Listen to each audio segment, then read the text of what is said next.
History is not just a collection of facts and dates, it's a tangled web of mysteries waiting to be unraveled. Think about it. Beneath the surface of every textbook lesson, there are whispers of lost civilizations, unexplained vanishings, and theories so wild they blur the line between myth and reality. What if some of these stories, the ones dismissed as mere legend, actually hold a kernel of truth? Imagine standing at the edge of history's greatest enigmas, peering into the shadows where the past refuses to give up its secrets easily. That's where things get fascinating. Today, we're diving into 30 of the most jaw-dropping historical theories that just might be true. These aren't your everyday conspiracy theories or baseless speculations. These are ideas backed by strange coincidences, puzzling artifacts, and even some credible scholars who dare to question the official narrative. From ancient advanced civilizations that predate recorded history to enigmatic figures whose true identities remain hotly debated, these theories challenge everything we thought we knew. What if the pyramids were built with technology we've forgotten? Could entire chapters of human history have been erased or rewritten? The deeper you dig, the more you realize how much of the past is still up for grabs. And that's the thrill of it all. History isn't set in stone, it's alive, constantly shifting as new discoveries come to light. Each of these 30 theories is a doorway into a world where the impossible starts to feel plausible. Some will make you question your assumptions, others might send a chill down your spine, but one thing's for sure. By the end of this journey, you'll never look at the past the same way again. So, are you ready to explore the edges of history, where the line between fact and fiction gets deliciously blurry? Let's begin. The legend of Atlantis has captivated imaginations for centuries, but could this fabled city have actually existed? Plato first described it around 360 BC in his dialogues Timaeus and Critias, painting a picture of an advanced civilization brimming with wealth and power, until it suddenly sank beneath the waves in a single catastrophic day. Unlike most myths, Plato presented Atlantis as a historical account rather than mere allegory, claiming it was passed down from Egyptian priests. So why do so many dismiss it as pure fiction? The truth is, several compelling theories suggest Atlantis might have been rooted in reality. One of the strongest candidates for the real Atlantis lies in the Mediterranean, the island of Santorini. Around 1600 BC, a volcanic eruption obliterated the Minoan settlement of Akrotiri, a sophisticated Bronze Age society with multi-story buildings, intricate artwork, and advanced drainage systems. The sheer scale of the disaster, tsunamis, earthquakes, and ash clouds matches Plato's description of Atlantis's downfall. Even the timeline aligns. The eruption occurred roughly 9,000 years before Plato's era, which fits his claim that Atlantis vanished long before his time. But skeptics argue that the Minoans were well documented, whereas Atlantis was supposedly lost to memory. Others look to the Atlantic itself, pointing to the Azores archipelago as a potential site. Explorers have found underwater structures near the islands that resemble human-made ruins, sparking theories of a mid-Atlantic civilization swallowed by rising seas. Some even tie Atlantis to the mysterious Sea Peoples, a seafaring group whose sudden attacks destabilized ancient empires around the same period Plato described. Could Atlantis have been a cautionary tale exaggerated over time, or was it a real place erased by natural forces? The debate rages on, but one thing's clear. Whether fact or legend, the story of Atlantis forces us to question how much of our ancient past remains hidden beneath the waves. The Great Pyramids of Giza stand as one of humanity's most astonishing achievements, yet their construction remains shrouded in mystery. How did ancient workers without modern machinery or even the wheel move 2.5 million stone blocks, some weighing over 50 tons, into near-perfect alignment? Mainstream Egyptology attributes this feat to ramps, sleds, and sheer manpower, but alternative theories suggest something far more extraordinary might have been at play.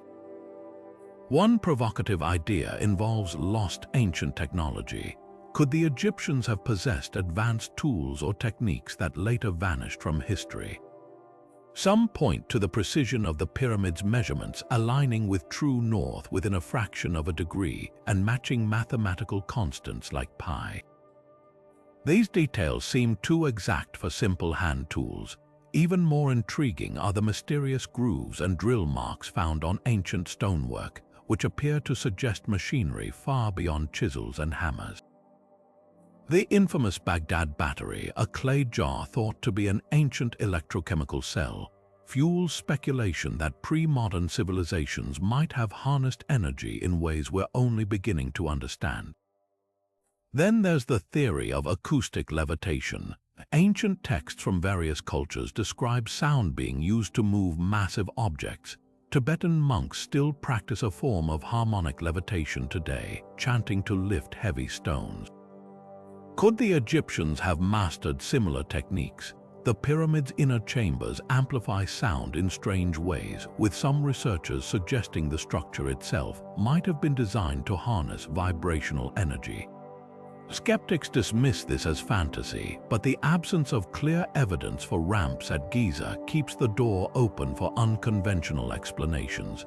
And of course, no discussion of pyramid mysteries would be complete without mentioning the extraterrestrial angle. Proponents argue that the mathematical sophistication and astronomical alignments of the pyramids surpass what a Bronze Age society could achieve unaided. The Orion correlation theory, which links the pyramid's layout to the stars of Orion's belt, adds fuel to this fire. Even NASA imagery has been scrutinized for anomalies near the pyramids that some claim resemble landing platforms. Mainstream archaeologists roll their eyes at these ideas, insisting that human ingenuity and decades of labor are all the explanation needed. They point to the discovery of worker villages near Giza and ancient diagrams depicting ramp systems.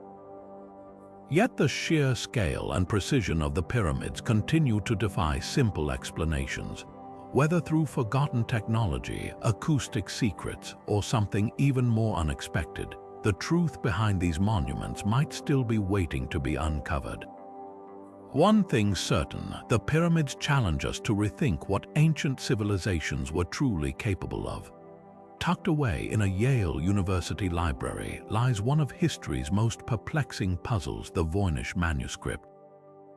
This bizarre 240-page book, filled with undecipherable text and surreal illustrations of unknown plants, celestial charts, and naked women bathing in green liquid, has baffled cryptographers, linguists, and historians for over a century.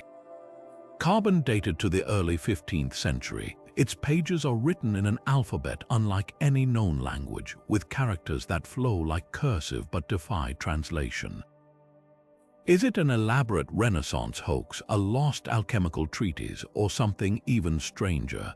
The most tantalizing theory suggests the manuscript is an encrypted alchemical text, hiding esoteric knowledge behind layers of cipher. Medieval alchemists often wrote in code to protect their secrets, using symbols and obscure languages to veil recipes for the philosopher's stone or elixirs of immortality. The Voynich's drawings of strange botanicals and celestial diagrams align with alchemical traditions, where plants and stars held symbolic meaning. Some researchers propose the text might be a form of shorthand, mixing Latin, Hebrew, and invented glyphs to obscure its true meaning. In 2017, a scholar claimed to identify recognizable Hebrew words in the manuscript, though the full translation remains elusive. Then there's the hoax theory. Could the manuscript be an elaborate forgery designed to deceive wealthy collectors? Its timing aligns with the Renaissance craze for rare, mysterious texts, and the absence of any obvious meaning might point to a clever con. Yet the complexity of the script, its consistent statistical patterns resembling real language, makes this unlikely. No known forger of the era could have fabricated something so linguistically sophisticated without modern tools. More fringe theories venture into the extraordinary. Some argue the manuscript's flora and fauna depict species not of this world, suggesting an extraterrestrial origin or a lost civilization's knowledge. Others see it as a glossolalia, a stream of unconscious writing, or even a medieval predecessor to surrealist art. Modern technology has only deepened the mystery. Artificial intelligence analyzing the text in 2018 concluded it shares structural features with Hebrew and Arabic, yet no definitive breakthrough followed. Even wartime codebreakers, including those who cracked the Enigma machine, failed to unlock its secrets. The Voynich Manuscript stubbornly resists interpretation, as if guarding its truths from prying eyes. Whether it's a genius cipher, an alchemist's legacy, or an artful deception, one thing's certain: until someone cracks its code, this enigmatic book will keep whispering its riddles across the centuries. The Great Sphinx of Giza gazes endlessly across the desert, its weathered face holding secrets that refuse to be buried by time. Conventional Egyptology dates this iconic monument to around 2500 BC, attributing its construction to Pharaoh Khafre. But what if the truth stretches much further back, thousands of years before the dawn of recognized Egyptian civilization? Geologist Robert Schoch rocked the academic world in the 1990s when he pointed to the Sphinx's erosion patterns as evidence of a far older origin. Unlike the sharp, wind-carved grooves seen on other structures from Khafre's era, the Sphinx shows deep, undulating weathering consistent with prolonged exposure to heavy rainfall.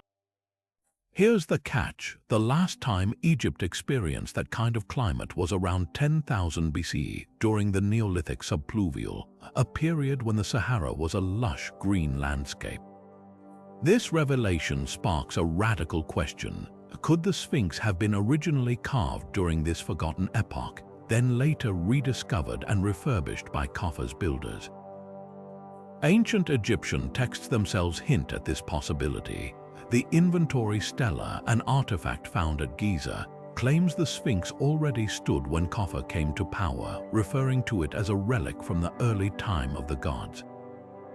Even more intriguing is the Sphinx Temple, built from limestone blocks weighing up to 200 tons, some bearing the same water erosion marks as the Sphinx itself. Mainstream archaeologists argue that wind and sand abrasion could mimic water damage, but Schoch's analysis suggests the erosion channels follow a downward flow pattern, something only sustained rainwater could create. Then there's the Orion correlation theory, which posits that the Giza Plateau mirrors the stars of Orion's belt, but not as they appeared in 2500 BCE. Instead, the alignment matches the night sky as it would have looked around 10,500 BCE, adding astronomical weight to the older Sphinx theory. Graham Hancock and other alternative researchers argue that this wasn't coincidence, but a deliberate marker left by a lost advanced civilization destroyed in a cataclysm, perhaps the same one plateau linked to Atlantis. Beneath the Sphinx's paws, another mystery simmers. Ground-penetrating radar surveys have detected anomalies suggesting hollow chambers or tunnels, fueling speculation about hidden halls of records. Edgar Cayce, the famed psychic, once prophesied that a secret archive of ancient knowledge lay buried there, waiting to rewrite history. While no such chamber has been conclusively found, the Egyptian government has been notoriously secretive about excavations near the Sphinx. Some researchers allege that official digs in the 1980s and 90s uncovered artifacts or inscriptions that were never disclosed to the public. Critics dismiss these ideas as fringe speculation, pointing to the lack of definitive proof and the logistical improbability of a 10,000-year-old civilization leaving no other traces. Yet the Sphinx's riddle persists. If it truly is far older than we've been taught, what other chapters of human history have been lost to time or deliberately erased? Whether you lean toward geological evidence, celestial alignments, or whispers of hidden chambers, one thing's undeniable: the Sphinx refuses to surrender its secrets easily. And that's what makes it one of history's most tantalizing enigmas. Stretching across Peru's arid Nazca Desert, a vast network of ancient geoglyphs, some over 1,000 feet long, has puzzled researchers for decades. These enormous figures, etched into the earth between 500 BC and 500 CE, depict everything from geometric shapes to animals, plants, and even humanoid figures. But how did a pre-Inca civilization create such precise, sprawling designs without an aerial view? And more importantly, why? Mainstream archaeology suggests these lines served ritual or astronomical purposes, but one provocative theory insists they had a far more otherworldly function, landing strips for extraterrestrial visitors. The idea gained traction in the 1960s when Swiss author Erich von Däniken proposed that the Nazca Lines were markers or runways for alien spacecraft. His book, Chariots of the Gods, argued that ancient cultures lacked the technology to create such precise, massive designs without divine or extraterrestrial intervention. The sheer scale of the geoglyphs, some stretching nearly 9 miles, supports this. From the ground, the lines appear as shallow grooves, but from above, they form unmistakable patterns. Could these have served as signals or navigation aids for beings observing from the sky? Proponents point to the astronaut figure carved into a hillside, its helmeted head and exaggerated eyes resembling a classic alien depiction. Yet the astronomical angle can't be ignored. Many lines align with solstices, equinoxes, or celestial events, suggesting the Nazca people used them as a giant calendar or religious symbols tied to the cosmos. Researchers like Maria Reich, who dedicated her life to studying the lines, believed they mapped constellations or marked underground water sources, a lifeline in the desert. Recent studies even propose the figures represented ritual pathways, walked during ceremonies to invoke rain or fertility. But skeptics of von Däniken's theory highlight a glaring flaw. Why would advanced aliens need crude desert runways when their technology presumably allowed vertical takeoffs? The mystery deepens with the discovery of similar geoglyphs worldwide, from Kazakhstan to Australia, hinting at a shared ancient knowledge or, as some speculate, a global connection to extraterrestrial visitors. Modern experiments show the Nazca people could have created the lines using simple tools and surveying techniques, but the precision remains staggering. Even today, replicating these designs without aerial guidance would be a monumental challenge. Perhaps the truth lies somewhere in between. Could the lines have served dual purposes, ritual symbols for the Nazca people and unintended markers for something far older or more advanced? The desert guards its secrets closely, and until new evidence emerges, the Nazca Lines will continue to fuel debates between archaeologists, astronomers, and those who dare to look skyward for answers. Whether celestial maps, religious art, or alien runways, one thing's certain: these ancient etchings are a testament to humanity's enduring fascination with the unknown. William Shakespeare's plays and sonnets are celebrated as some of the greatest works in the English language, but what if the man from Stratford-upon-Avon didn't actually write them? This isn't just idle speculation. There's a centuries-old debate questioning whether the bard was the true author, fueled by puzzling gaps in his biography and the sheer intellectual breadth of the works attributed to him. How could a man with no formal university education, whose surviving letters show shaky literacy, produce texts brimming with legal jargon, aristocratic insight, and intimate knowledge of European courts? The discrepancies have led scholars to propose alternative candidates, each with their own compelling case. At the heart of the controversy is the lack of concrete evidence linking Shakespeare to his writings.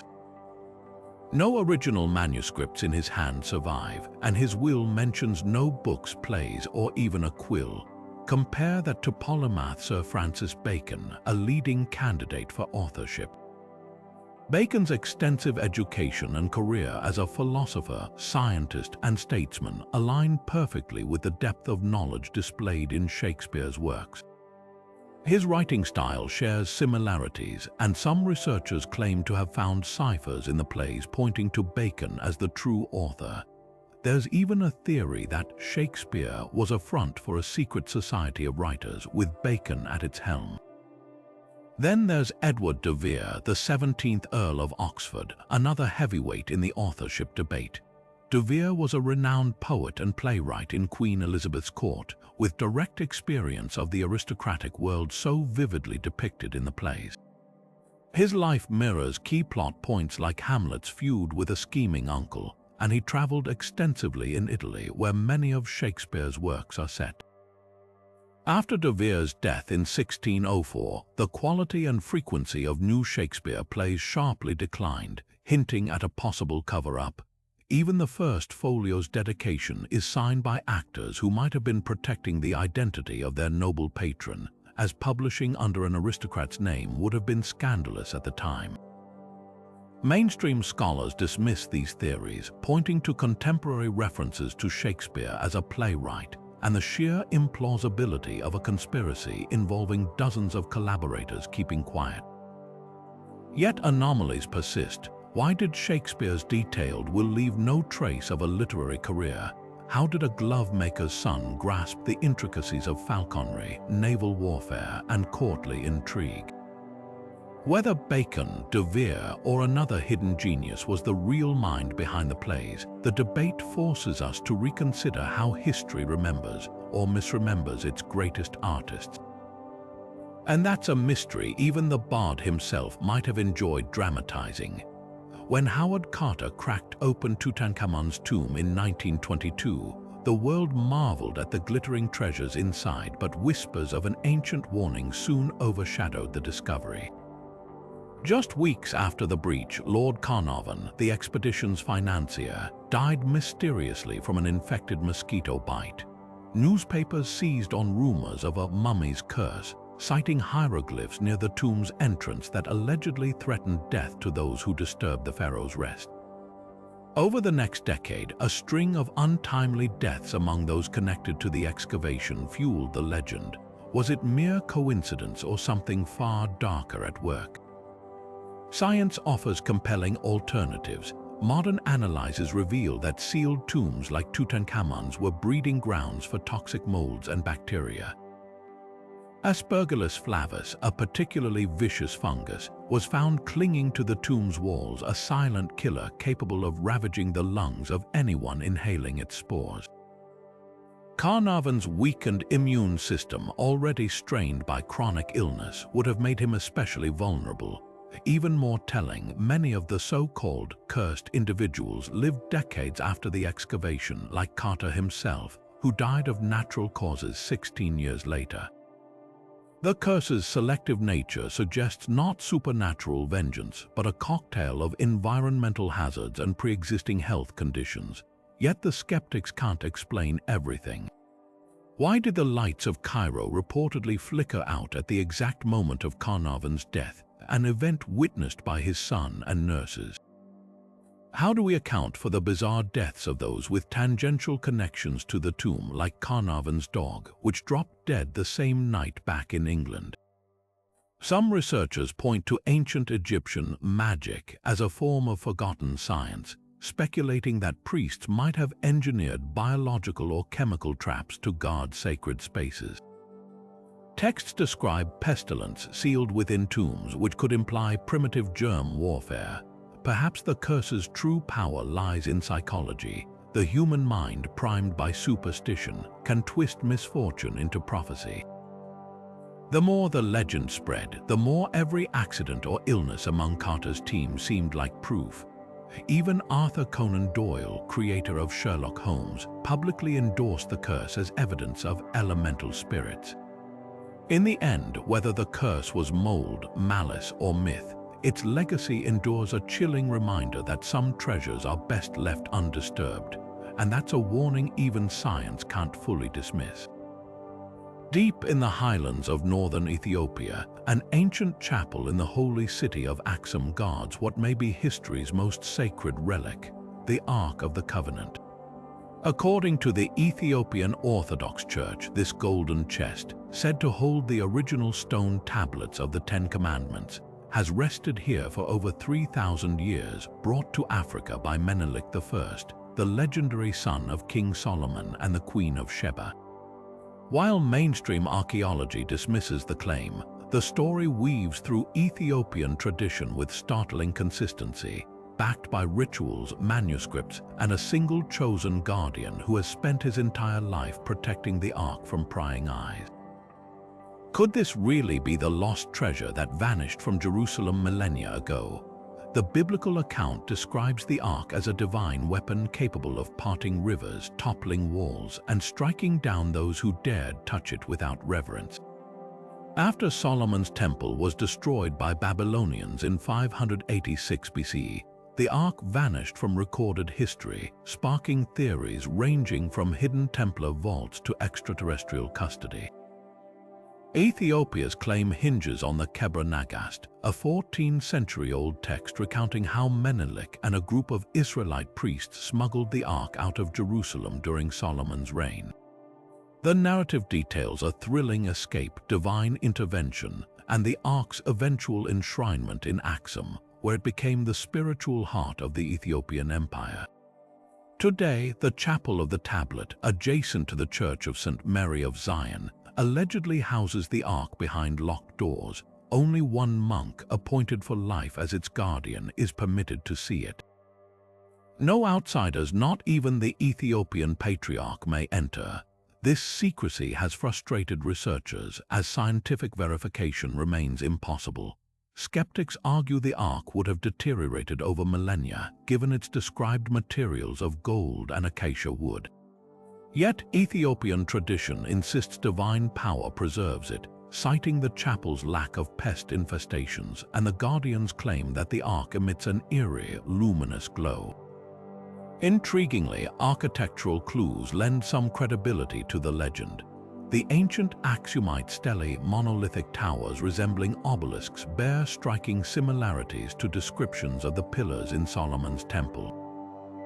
Axum's oldest churches also follow a Judaic floor plan, with inner sanctums mimicking the Holy of Holies where the Ark was kept.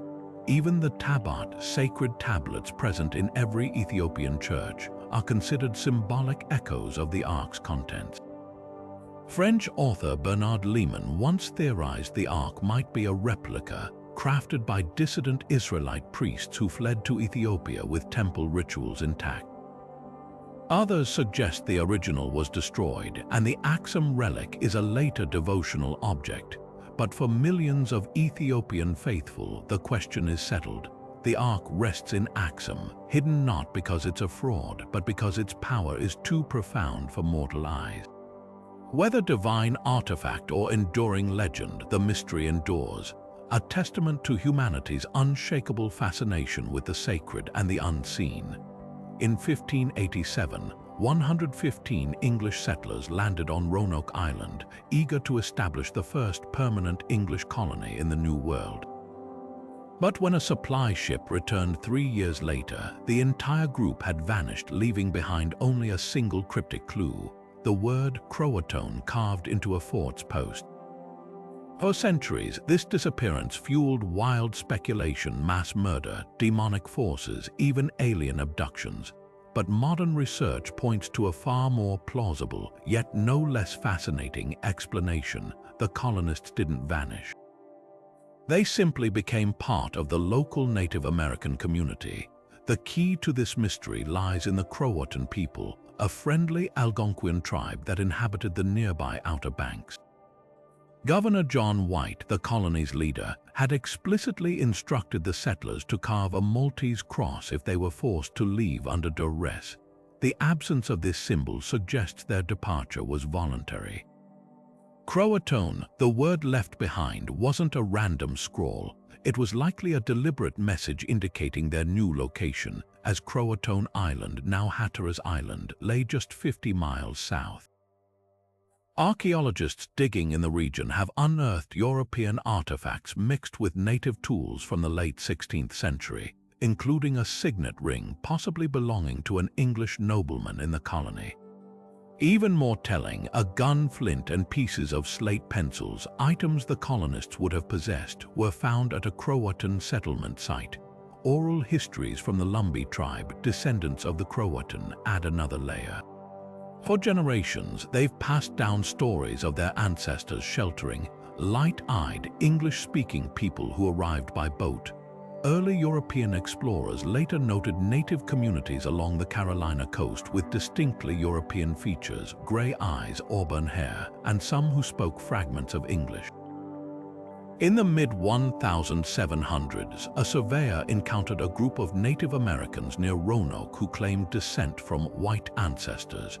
Genetic studies in recent years have identified European mitochondrial DNA in some Lumbee families dating back to the Roanoke era. Skeptics argue that no definitive proof, like a mass grave or surviving written record, confirms assimilation, but consider this: when Jamestown was settled 20 years later, settlers reported encountering native people wearing European-style clothing and living in houses with chimneys, a distinctly English architectural feature. One chief, Powhatan, even claimed to have killed Roanoke survivors, though his account was likely exaggerated to intimidate the newcomers. The most compelling argument for assimilation isn't just what we've found, it's what we haven't. If the colonists had been massacred or succumbed to disease, their remains or belongings would likely have been discovered nearby. Instead, the absence of bodies or battle evidence suggests a gradual, peaceful integration. The Croatan, skilled farmers and fishermen, would have had every reason to welcome the settlers, whose metal tools and weapons were valuable trade commodities. In exchange, the English, desperate and outmatched by the wilderness, needed survival knowledge only the Native Americans could provide. So why did this theory take so long to gain traction? Early historians fixated on the colony's failure, framing the story as a cautionary tale rather than a cultural crossroads. The idea that Europeans might have willingly joined native societies challenged the colonial narrative of superiority. Today, the assimilation theory isn't just plausible, it's the most evidence-backed explanation we have. The lost colonists of Roanoke didn't disappear into thin air. They disappeared into history, leaving behind clues that whisper of a forgotten integration, one that rewrites our understanding of early contact between two worlds. 120 years ago, sponge divers off the coast of the Greek island Antikythera stumbled upon a shipwreck filled with marble statues and corroded bronze artifacts, but among these treasures lay a shattered, clock-like device that would rewrite history. The Antikythera mechanism, roughly the size of a shoebox, initially seemed unremarkable beneath centuries of marine incrustation. Then X-ray imaging revealed its secrets, an intricate system of at least 30 interlocking bronze gears, precisely calibrated with teeth cut at exact angles, all housed within a wooden case etched with ancient Greek inscriptions. This wasn't just an artifact, it was a 2,000-year-old computer capable of predicting celestial events with staggering accuracy. What exactly did this ancient marvel do? The mechanism's dials and pointers tracked the movements of the Sun, Moon, and 5 known planets, accounting for their irregular orbits with epicyclic gears, a technology historians believed wasn't invented until the 14th century. One dial even predicted solar and lunar eclipses down to the hour, while another followed the 4-year cycle of the Olympic Games. This level of sophistication suggests the Greeks understood celestial mechanics far better than we'd imagined, using the device as both an astronomical calculator and a navigational aid. Imagine sailors consulting its bronze displays to chart courses by the stars, or priests timing rituals to its predictions. What's truly mind-blowing is how the mechanism challenges our assumptions about ancient technology. Before its discovery, gear systems this complex didn't appear in the historical record until medieval clock towers. Cicero once wrote about a similar device built by Archimedes, but scholars dismissed it as legend until Antikythera proved such machines existed.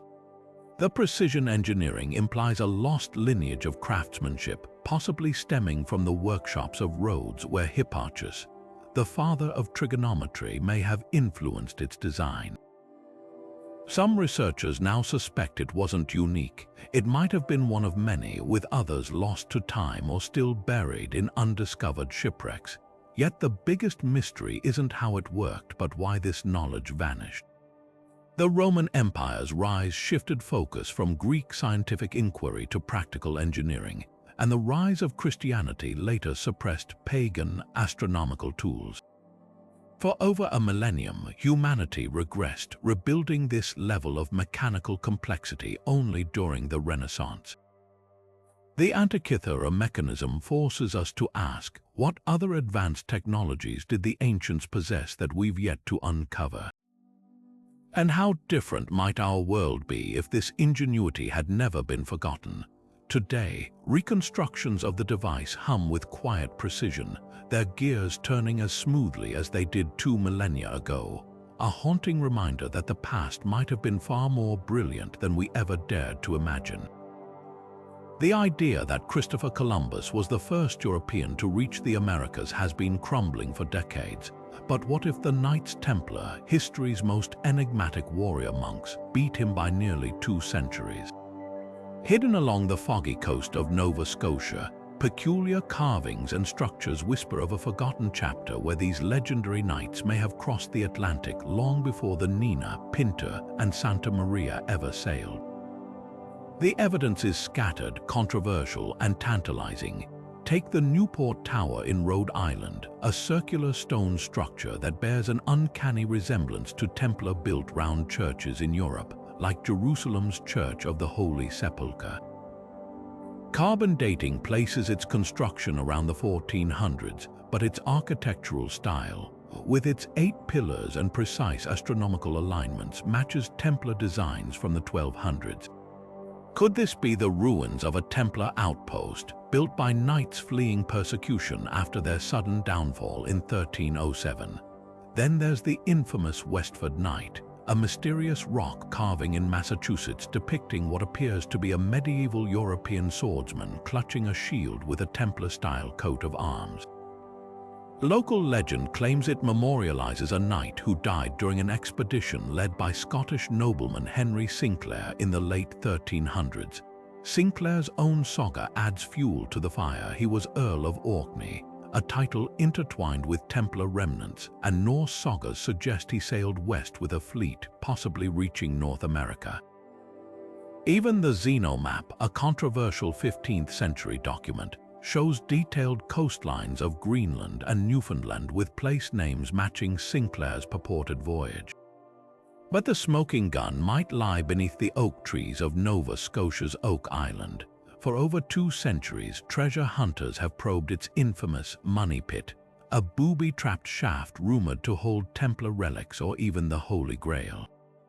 Artifacts like a medieval-style lead cross and bits of parchment have been unearthed, while odd symbols carved into the island's bedrock resemble Templar ciphers. Mainstream historians dismiss these finds as colonial debris, but why would settlers bury objects with such elaborate secrecy? Perhaps the most compelling clues come from old maps. The Vinland map, though its authenticity is hotly debated, depicts North America with eerie accuracy and includes Latin inscriptions referencing Templar-affiliated bishops. Even earlier Portolan charts used by Mediterranean sailors show landmasses resembling the Americas' knowledge supposedly impossible before Columbus. If the Templars did reach the New World, their motivation might have been more than exploration. After their order was decimated by King Philip IV of France, surviving knights reportedly fled with their vast treasure fleet, possibly seeking refuge where no monarch could reach them. Skeptics argue these theories cherry-pick ambiguous evidence, but the sheer volume of anomalies is hard to ignore. From the Kensington runestone in Minnesota, allegedly carved by Norse explorers, to the Bat Creek stone in Tennessee, bearing what some claim are Hebrew inscriptions, North America's pre-Columbian past is far messier than textbooks admit. Whether the Templars left these traces or not, one thing's certain: the story of who discovered America keeps rewriting itself, and the truth might still be buried in plain sight.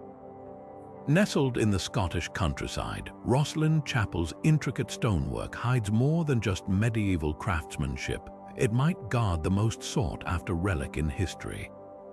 For centuries, whispers have claimed the Holy Grail lies sealed beneath its vaulted arches, protected by layers of symbolism only the initiated can decipher. Built in the mid-15th century by the Sinclair family, a bloodline with deep ties to the Knights Templar, the chapel is a labyrinth of encoded messages. From its famed apprentice pillar, entwined with dragon and vine motifs, to the hundreds of mysterious carvings of maize and aloe vera plants, species unknown in Europe before Columbus, every inch seems designed to provoke questions. Why would a Scottish chapel built decades before the New World's discovery feature flora exclusive to the Americas? The answer might lie in the Templars' rumored transatlantic voyages, hinting at secrets buried far beneath the chapel's floor. Dan Brown's The Da Vinci Code thrust Rosslyn into modern legend by popularizing the idea that the Grail wasn't a physical cup, but a bloodline, the descendants of Jesus and Mary Magdalene, allegedly protected by the Templars and later the Sinclairs. While Brown's tale is fiction, it tapped into very real symbology within the chapel. The Green Man carvings, pagan faces sprouting foliage, mirror Grail lore's ties to fertility and divine femininity. Even the chapel's orientation, aligned with celestial events like the winter solstice, echoes Templar traditions of embedding astronomical knowledge in sacred architecture. Some researchers argue the Grail's true hiding place isn't beneath the chapel at all, but within its walls encoded in the musical ratios of its pillars, which, when played like a stone instrument, supposedly reveal hidden harmonies. The Templar connection deepens the mystery. After their order was disbanded in the 14th century, many knights reportedly fled to Scotland under Sinclair protection. Rosslyn's construction began just decades later, and its crypt is said to house Templar relics smuggled from France, and perhaps even the Grail itself. Ground-penetrating radar has revealed subterranean chambers beneath the chapel, but conservation laws prevent excavation. Meanwhile, the chapel's musical box carving, a sequence of geometric cubes, has been interpreted by some as a cipher pointing to the Grail's location, though no one has cracked it. Skeptics dismiss these theories as romanticized folklore, pointing out that Grail legends predate the chapel by centuries, yet the sheer density of anomalies keeps the debate alive. From the stained glass depicting a knight drinking from a chalice to the repeated use of the number 3, a nod to the Trinity and the Grail's triune symbolism, Rosslyn feels less like a place of worship and more like a puzzle box. Whether it guards a sacred relic, a bloodline's proof, or simply the enduring power of myth, one thing's certain: Rosslyn Chapel refuses to surrender its secrets. And that's precisely what makes it the perfect sanctuary for a legend that refuses to die. The Shroud of Turin, a centuries-old linen cloth bearing the faint imprint of a crucified man, has been called both the most sacred relic in Christianity and the most elaborate medieval forgery. For millions, it's the actual burial shroud of Jesus Christ, its mysterious image a divine miracle. But in 1988, radiocarbon dating by 3 independent laboratories placed its origin between 1260 and 1390, squarely in the Middle Ages, long after the crucifixion. Case closed? Not quite. The debate rages on, fueled by scientific anomalies, historical curiosities, and the Vatican's own cautious veneration of the cloth despite its contested origins. First, let's unravel the carbon dating controversy. Skeptics hail the 1988 tests as definitive proof of a hoax, but critics point to glaring issues. The sample taken came from a corner of the shroud that was heavily handled and patched after a fire in the 1500s, possibly skewing results. Later studies revealed the presence of cotton fibers mixed into the linen, suggesting medieval repairs that contaminated the dating. Even more intriguing, chemical analysis detected vanillin, a compound found in medieval linen but absent in ancient textiles as it degrades over time. Yet the shroud's unique weave matches 1st century Palestinian burial cloths, not medieval European ones. Could it be an ancient artifact clumsily repaired centuries later, throwing off the science? Then there's the image itself, a haunting, three-dimensional negative that no medieval artist could have produced. Unlike paintings, the shroud's markings lack brushstrokes or pigments. Instead, the coloration comes from oxidized cellulose fibers on the cloth surface, a reaction science still can't fully replicate. Some researchers propose the image was created through a primitive form of photography, using a camera obscura and silver nitrate to project a likeness onto linen. It's a tantalizing theory, especially since medieval alchemists were experimenting with light-sensitive compounds. But why would a forger go to such lengths only to leave no record of their masterpiece? The Vatican's stance adds another layer of intrigue. Despite the carbon results, the Church has never denounced the shroud. Pope Francis called it an icon of love, avoiding claims of authenticity while emphasizing its spiritual significance. Perhaps the Church knows more than it reveals, or perhaps it recognizes that faith and science don't always need to reconcile. After all, the shroud's power lies not just in its origins, but in the questions it forces us to ask. Whether divine artifact or medieval marvel, it remains one of history's most captivating enigmas, a relic that refuses to surrender its secrets, no matter how hard we look. The crystal skull's ethereal, translucent, and radiating an otherworldly glow have long straddled the line between sacred relic and Hollywood prop. Popularized by films like Indiana Jones and the Kingdom of the Crystal Skull, these eerie artifacts are often portrayed as ancient Mesoamerican treasures imbued with supernatural powers. But strip away the cinematic drama and you're left with a mystery that's even stranger than fiction. Were these skulls carved by Aztec or Maya artisans, or could they be evidence of lost technology or even extraterrestrial craftsmanship? The most famous skull, the Mitchell-Hedges crystal skull, surfaced in the 1920s under murky circumstances. Adventurer F.A. Mitchell-Hedges claimed his daughter discovered it in a Belizean ruin, but skeptics argue it was likely purchased at a London auction. What's undeniable is the craftsmanship. Carved from a single block of clear quartz, the skull's jawbone moves independently, and its prism-like structure refracts light in ways that defy simple hand tool techniques. Mainstream archaeologists point out that no pre-Columbian art depicts crystal skulls, nor have any been found in documented excavations. Yet the skull's stylized features, like its exaggerated eye sockets, do mirror Mesoamerican artistic conventions, leaving room for debate. Then there's the science, or lack thereof. Quartz crystal is one of the hardest materials on Earth, ranking just below diamond on the Mohs scale.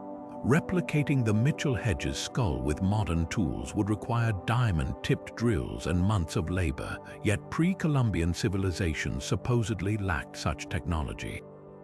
Some researchers propose the skulls were shaped using a lost method of softening crystal with plant acids or sonic vibrations, techniques hinted at in indigenous oral traditions.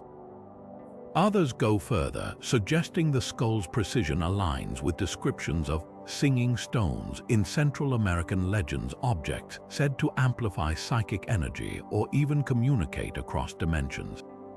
This brings us to the skull's most controversial claim, their alleged paranormal properties. Psychics and alternative researchers insist the skulls emit measurable electromagnetic fields or induce visions.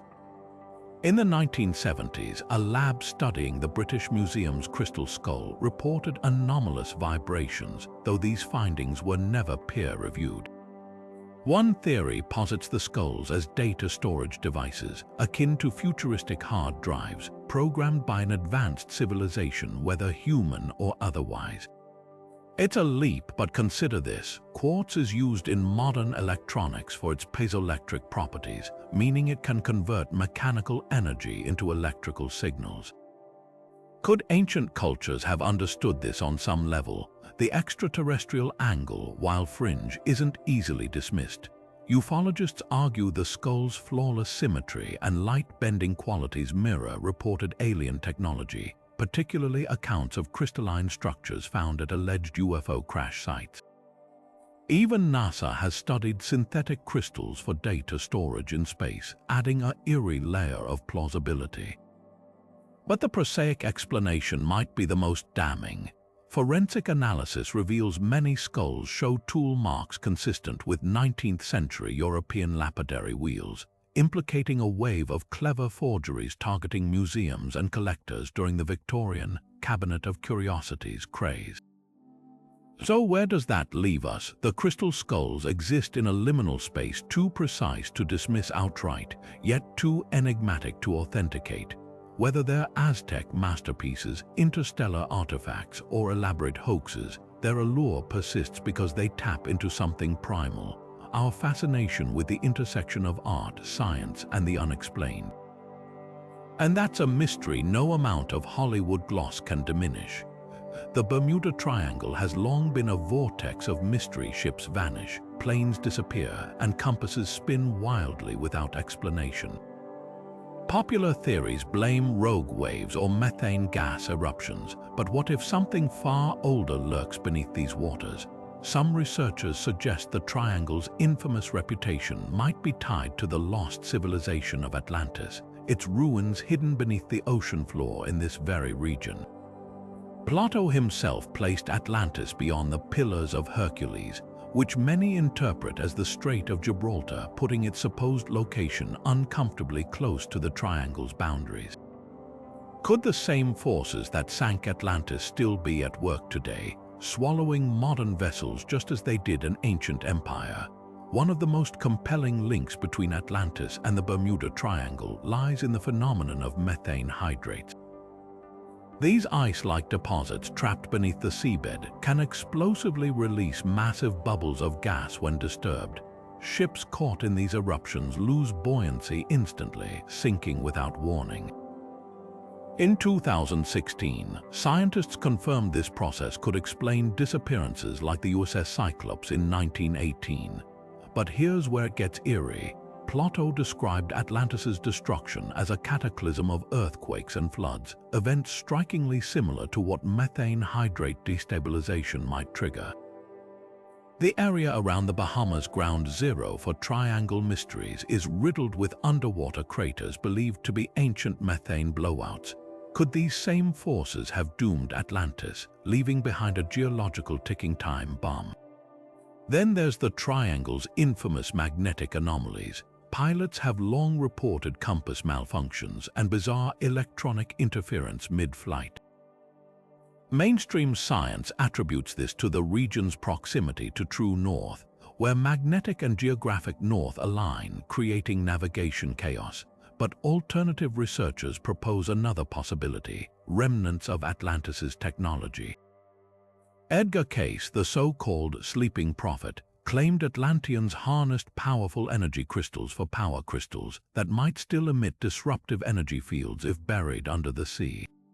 Even the U.S. Navy's Project Magnet, a Cold War-era study of Earth's magnetic fields, detected unexplained disturbances in the triangle. Skeptics dismiss crystal energy as fantasy, but the fact remains modern science can't fully account for the electrical gremlins plaguing the region.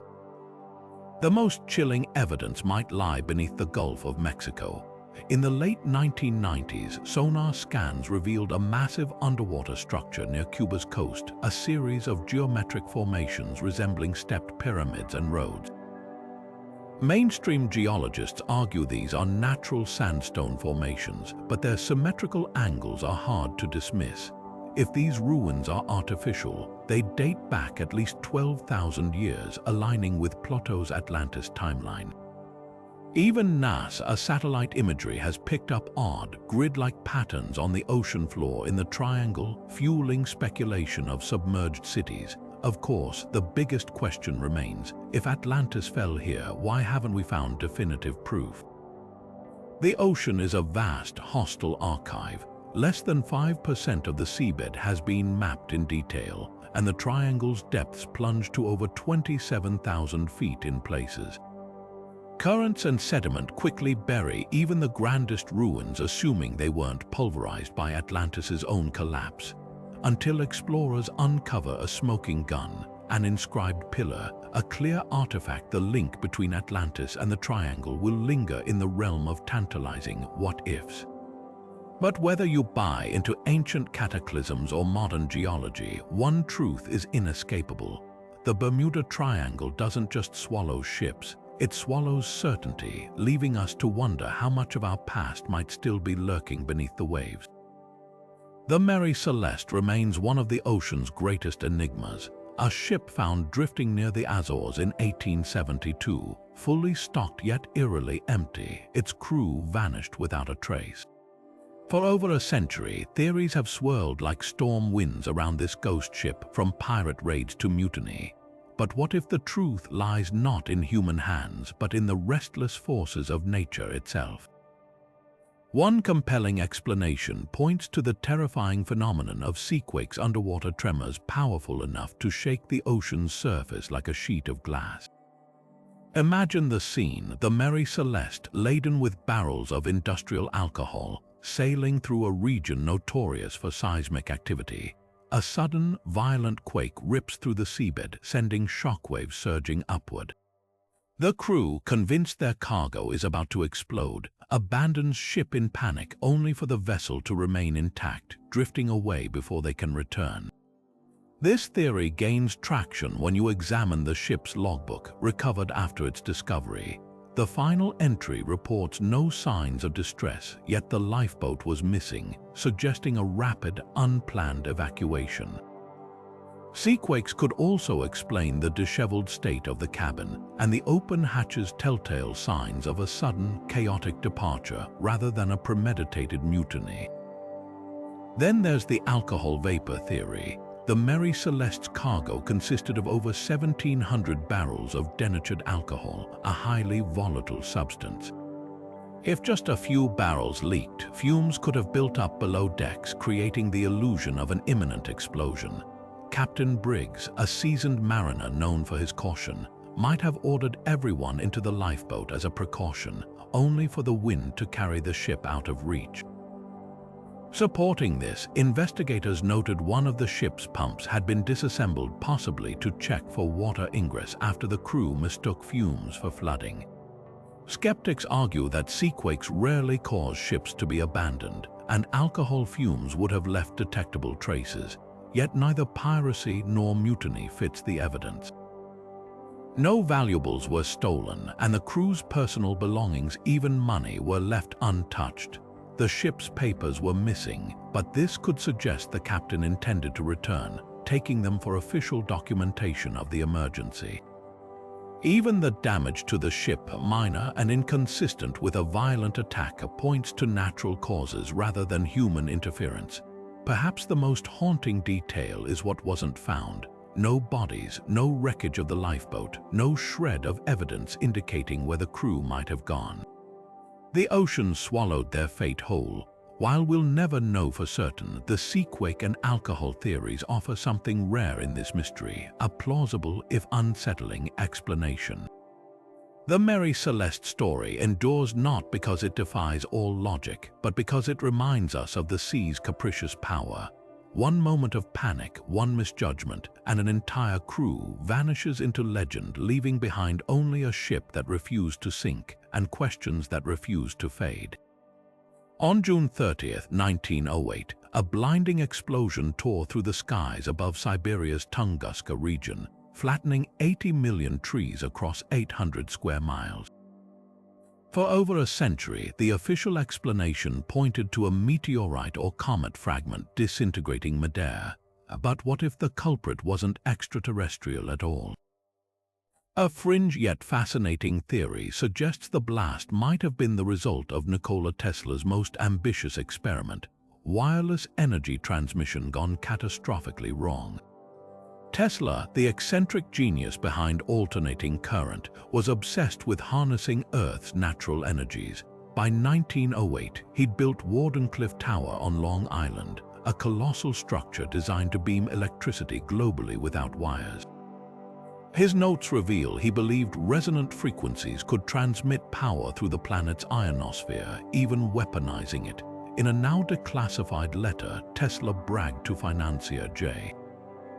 P. Morgan about a device capable of splitting the Earth like an apple with precisely tuned vibrations. Skeptics dismiss this as hyperbole, but the timing is unsettling.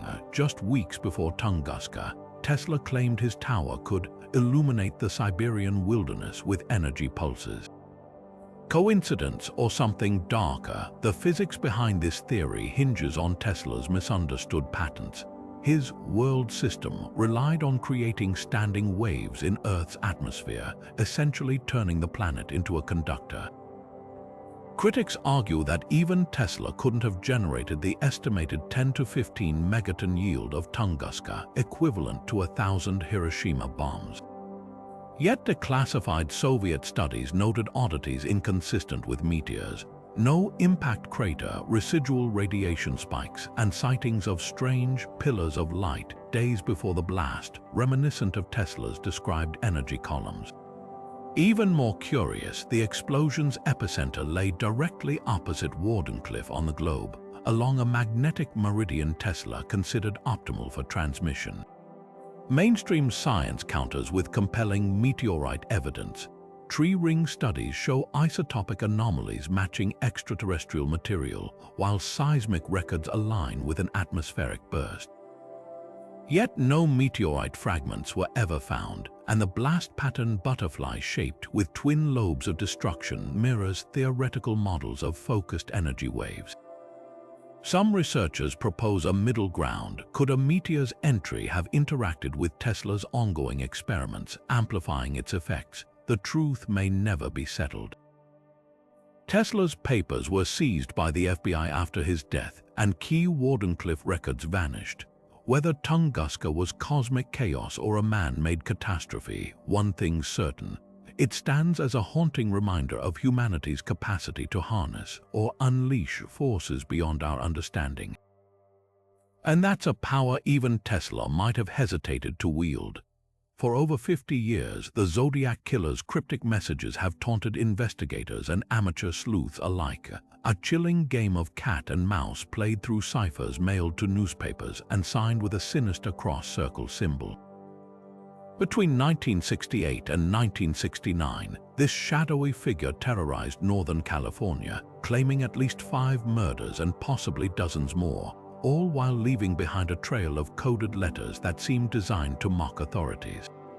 The most infamous of these, the 340-character cipher known as Z340, remained unbroken for half a century, fueling speculation that the killer's identity, or at least his twisted manifesto, was hidden in plain sight. Then, in 2020, a team of amateur codebreakers and mathematicians finally cracked it. The decrypted message, an unsettlingly mundane rant about killing people because it was more fun than killing wild game. But buried in those words was a critical clue. The Zodiac saw himself not just as a murderer, but as a performer orchestrating his crimes for an audience. The breakthrough didn't come easily. Cryptographers had spent decades wrestling with the killer's custom symbol substitution system, which mixed Greek letters, Morse code, and astrological signs. Early attempts by the FBI and NSA failed, leaving the codes to gather dust until modern computing power and collaborative online efforts like the Zodiac Killer Ciphers Forum brought fresh eyes to the puzzle. Yet even with Z340 solved, 2 other ciphers, Z13 and Z32, remained stubbornly unsolved. Some theorists believe these shorter codes might hold the killer's name or location, while others argue they're red herrings, part of the Zodiac's elaborate mind games. The frustration is palpable. Every unsolved symbol feels like a locked door behind which the truth might be waiting. Suspects have come and gone over the years, but one name lingers like a ghost: Arthur Lee Allen. A former schoolteacher with a disturbing fascination with codes and weaponry, Allen was investigated multiple times but never charged. Witnesses placed him near crime scenes, and his handwriting bore eerie similarities to the Zodiac's letters. Even more damning, he owned a wristwatch branded with the same cross-circle symbol the killer used. Yet DNA evidence in the 2000s failed to definitively link him to the murders, leaving the case in limbo. Other candidates, like the troubled Navy veteran Lawrence Kane or the mysterious Richard Gaykowski, have their own circumstantial ties, but none fit as neatly as Allen, at least on paper. What makes the Zodiac case endure isn't just the unsolved murders or the ciphers. It's the killer's brazenness. He phoned police from crime scenes, mailed blood-stained clothing to newspapers, and even demanded his letters be printed on the front page, or he'd go on a kill rampage. This wasn't just violence, it was theater, and that's perhaps the most unsettling theory of all, that the Zodiac didn't want to be caught because his real goal was immortality through infamy. The ciphers, the symbols, the taunts, they were all part of a script he wrote for himself, ensuring he'd never fade into obscurity. Until every last code is broken or new evidence surfaces, the Zodiac's voice will keep whispering from the shadows, daring someone to prove they're clever enough to unmask him. And that's a challenge history may never fully answer. In the summer of 1943, the U.S. Navy allegedly conducted one of the most bizarre experiments in military history, an attempt to render the USS Eldridge, a destroyer escort, completely invisible using cloaking technology inspired by Einstein's unpublished unified field theory. According to conspiracy lore, the experiment wasn't just successful, it was catastrophically so. Witnesses claimed the ship didn't merely vanish from sight. It momentarily teleported from its Philadelphia dock to Norfolk, Virginia, over 200 miles away, before reappearing with several crew members fused into the bulkheads or driven insane by the ordeal. The story, later dubbed the Philadelphia experiment, reads like science fiction. But how much of it is rooted in fact, and why has this tale endured for decades despite official denials? The origins of the legend trace back to a single man, Carl Allen, better known by his pseudonym Carlos Allende. In the 1950s, Allende began mailing letters to astronomers and government officials, claiming he'd witnessed the Eldridge's disappearance while working on a merchant ship nearby. His accounts were riddled with inconsistencies, sometimes alleging the ship flickered in and out of existence, other times describing crewmen spontaneously combusting or phasing through solid objects. Skeptics quickly dismissed Allende as a fabulist, but his story gained traction when declassified documents revealed the Navy had indeed been researching degaussing, a method to make ships magnetically invisible to mines using electromagnetic coils. Could Allende have misinterpreted a mundane test as something far more extraordinary? Einstein's involvement is another layer of intrigue. The physicist had briefly consulted for the Navy during World War II, and his unfinished work on unifying electromagnetism and gravity theoretically suggested the possibility of bending light or even space-time with intense magnetic fields. While there's no evidence Einstein participated in any cloaking project, the timing of his research and the Navy's wartime experiments created fertile ground for speculation. Some theorists argue that if the Eldridge experiment did occur, it might have been an accidental byproduct of high-energy field tests gone awry, akin to the later accounts of the Montauk Project's alleged time travel experiments. Compounding the mystery are the testimonies of former crew members, or lack thereof. The Navy maintains the Eldridge never docked in Philadelphia during the purported experiment, and ship logs place it in the Bahamas at the time. Yet persistent rumors claim surviving sailors were silenced with non-disclosure agreements or psychiatric treatment. One alleged participant, Al Bielek, emerged in the 1980s with harrowing tales of time jumps and government cover-ups, though his account was later debunked as a fabrication. Even more perplexing are reports of the Eldridge's subsequent service. Record sailors assigned to the ship in later years reported malfunctioning equipment and an unsettling atmosphere, as if the vessel itself had been touched by something unnatural. Modern physics offers tantalizing parallels to the experiment's alleged outcomes. Quantum entanglement, for instance, demonstrates particles influencing each other instantaneously across distances, a phenomenon Einstein himself called spooky action at a distance. Meanwhile, experiments with metamaterials have brought us closer to real-world invisibility cloaks by bending light around objects. If the Navy had stumbled upon a crude version of these principles in the 1940s, the implications would have been deemed too volatile for public disclosure, especially during wartime. Whether the Philadelphia experiment was a case of mistaken identity, a hoax, or a suppressed breakthrough lost to Cold War secrecy, its legacy endures because it taps into a deeper anxiety about the military's shadowy relationship with cutting-edge science. After all, if invisibility or teleportation were achieved today, would we ever be told? The Eldridge's story reminds us that history's strangest chapters often lie just beyond the edge of the official record, waiting for someone to dare piecing them together. Jack the Ripper's true identity has spawned countless theories, but few are as explosive as the claim that the killer wasn't a shadowy loner from London slums, but a high-ranking physician with ties to the royal family. At the heart of this theory sits Sir William Gull, Queen Victoria's personal doctor, and a man whose medical expertise allegedly made him the perfect candidate to carry out the Ripper's surgical butchery. The idea gained traction in the 1970s, fueled by a controversial book suggesting Gull was part of a cover-up to silence women who knew a dangerous secret about Prince Albert Victor, the Queen's grandson.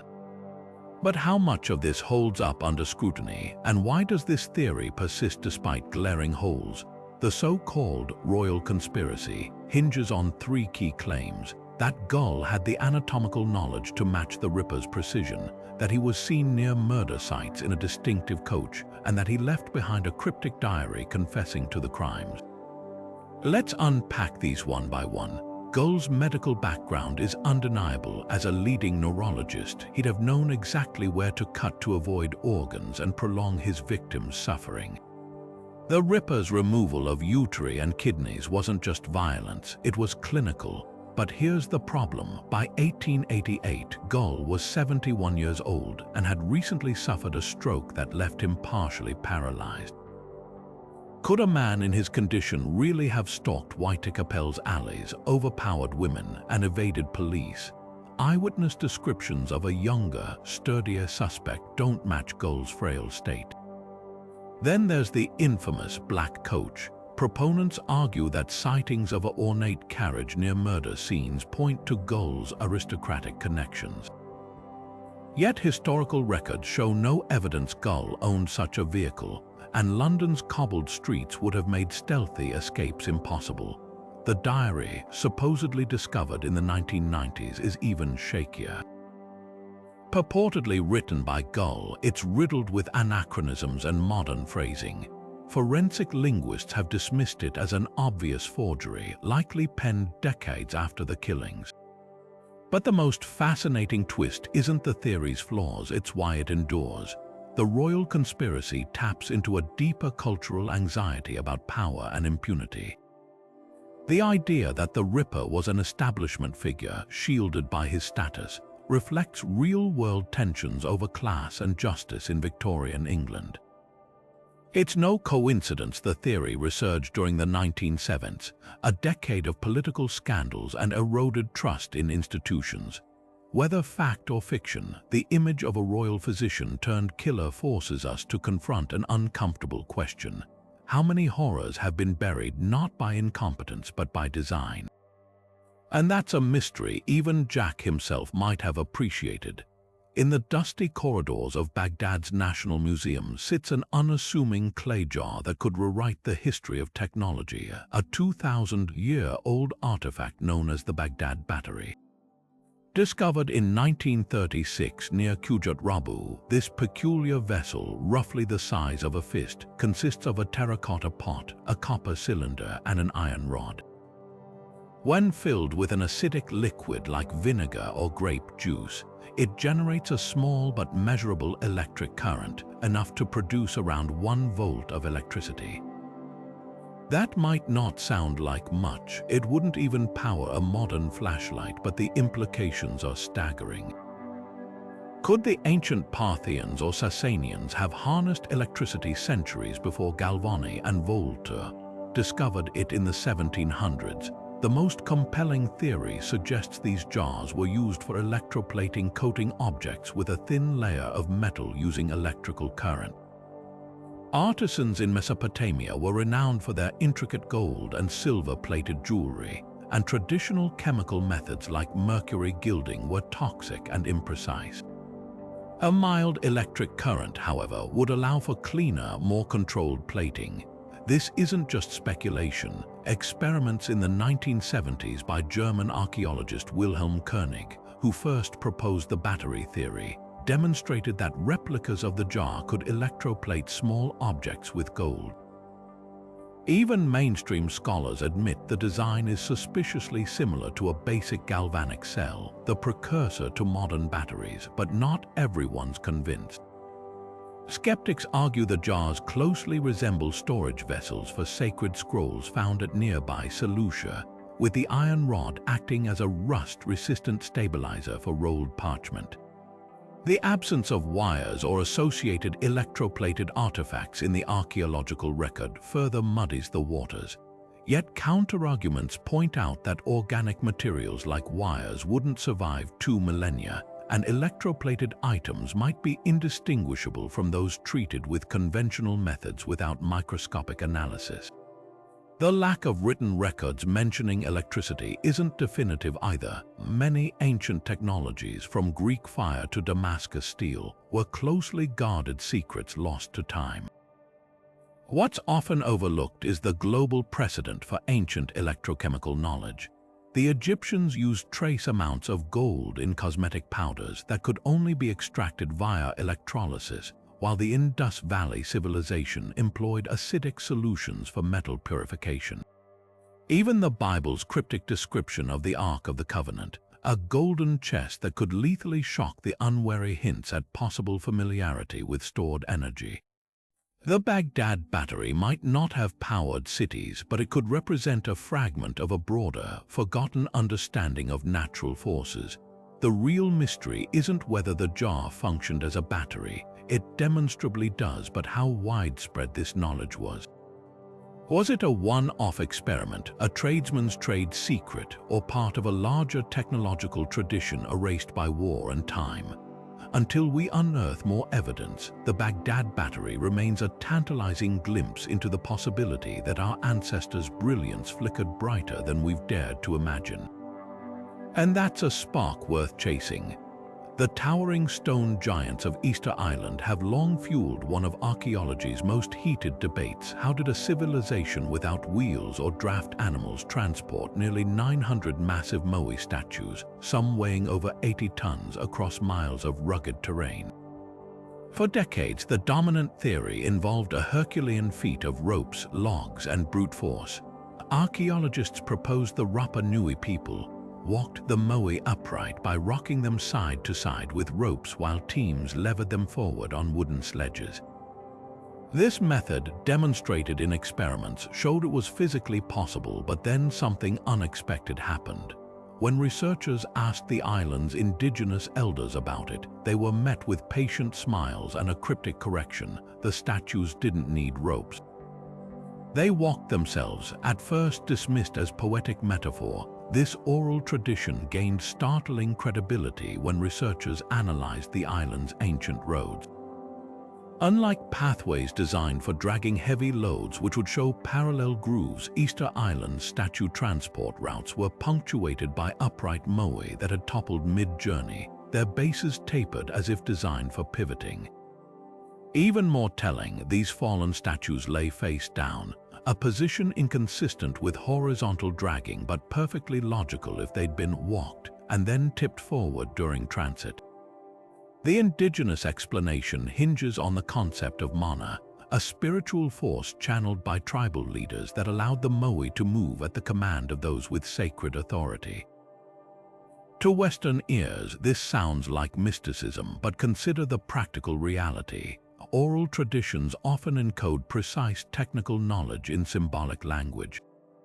The idea of statues walking might describe a specific rocking technique known only to master carvers. A trade secret lost after European contact decimated the Rapa Nui population. Skeptics counter that oral histories can't replace physical evidence, pointing to the discovery of carved petroglyphs depicting moai being pulled horizontally. Yet these images might depict ceremonial repositioning, not initial transport. Modern experiments led by archaeologists Terry Hunt and Carl Lipo took a radical approach. They abandoned sledges entirely. Using 3 teams tugging ropes to create a controlled sway, they successfully walked a replica moai forward in a motion eerily similar to indigenous descriptions.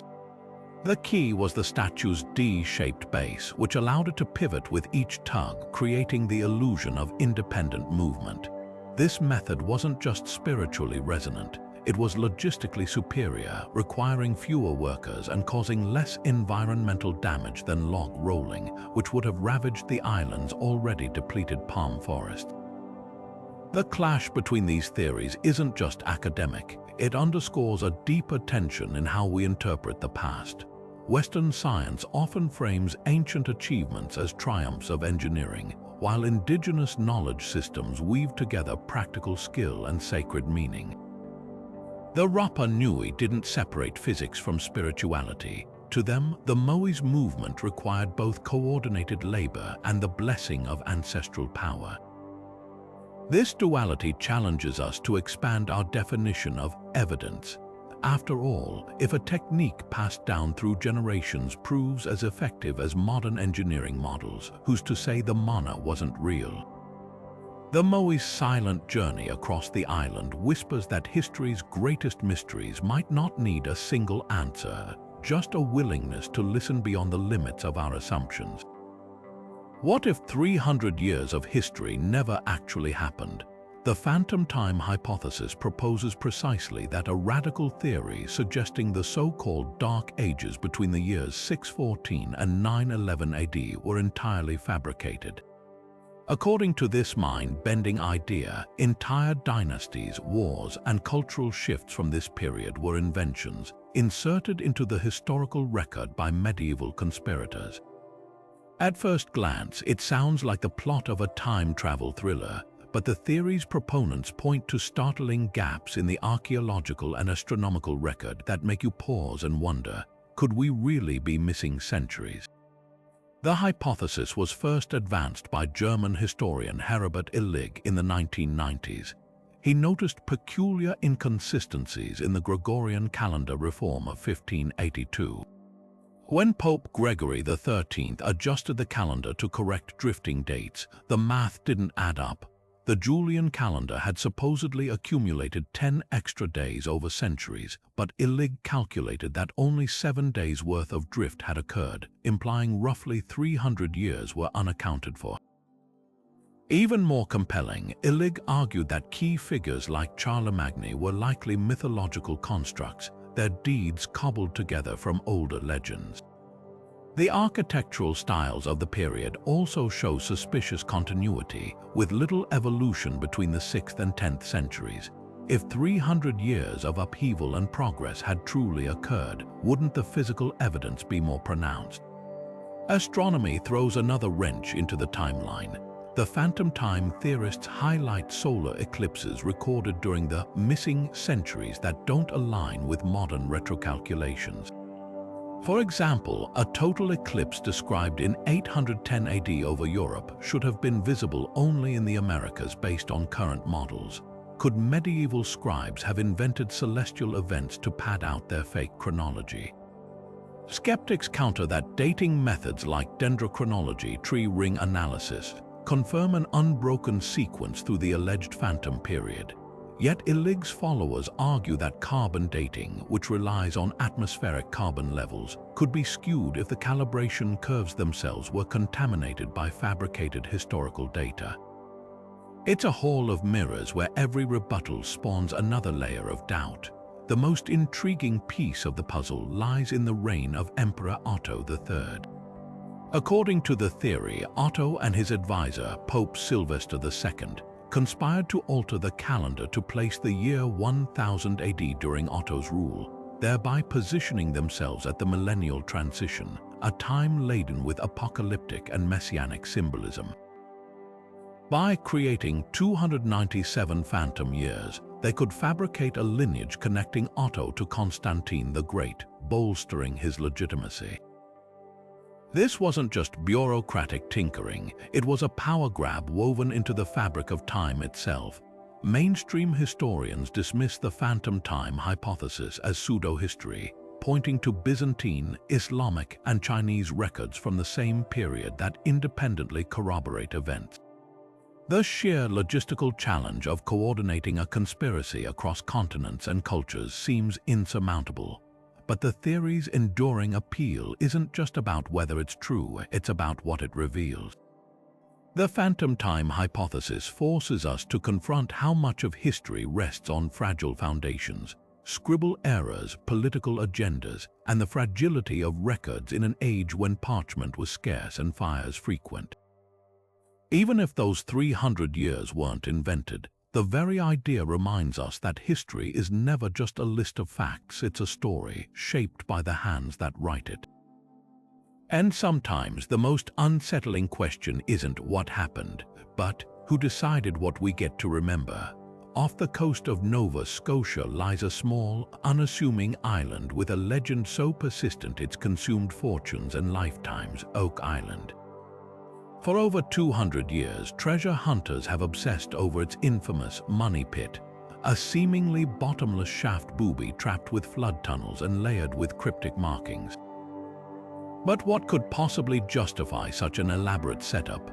Theories range from pirate loot to Shakespeare's lost manuscripts, but the most tantalizing idea connects the pit to the Knights Templar and their fabled treasures, perhaps even the Holy Grail itself.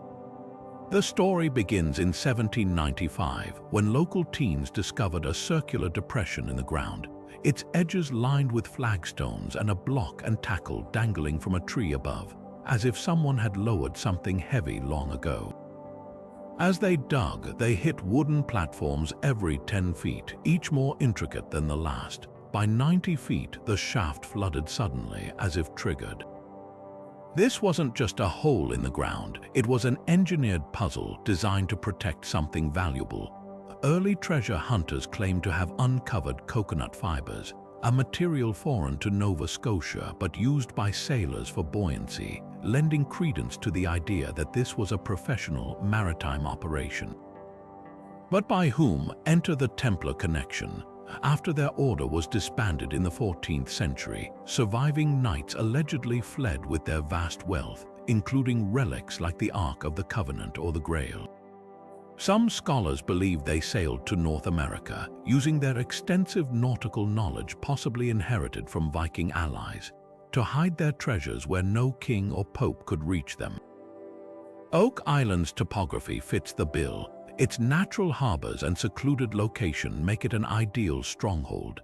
Even more compelling, the island's stone triangle formations and drilled rocks bear markings eerily similar to Templar symbols found in Europe. In 1955, a camera lowered into a borehole captured blurred images of what some swear are chests and human hands, though skeptics dismiss it as pareidolia.